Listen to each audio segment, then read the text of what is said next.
efa nanomboka tamin'ny taona 2024 no nanamarika ny hetsika iray volany teny malagasy ny sakaizany akademia ny ampelezana ivondronana ireo fikambanana mpanoratra na ireo mpandalana teny malagasy mipetraka ny ivelany ny fanindran-dalana amin'ny fankalazana eto Madagasikara.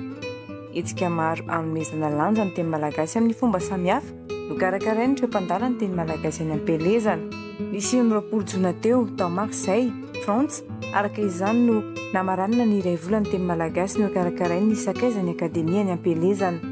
Hetsika maro lafy nanomezana lanja ny teny malagasy amin'ny alalan'ny fifampizarana nampitaindavitra tamin'ireo malagasy any ivelany, fampafantarina ireo karazana fanentanana amin'ny teny malagasy, fanehoana ireo tantara sy amboara tonokalo amin'ny fiteny malagasy no anisany nanamarina izany tany Marseille, France. Mandehana aloha ianao mizapadika teny raha te hiresaka amiko. Tsy filana voatsiary na habadona velively fa mantsy eto an-taniko. Raha mahery ny fietsiko anaovako azafady fa tsy ianao vahiny indray no miseho be fiavy.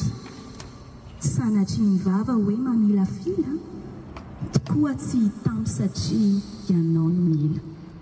Ny teny fahefana, ny teny fiandrianana, tarigetra azy zao ny amerinao ambala ireo efa zatra loatra ny vary amin'anana.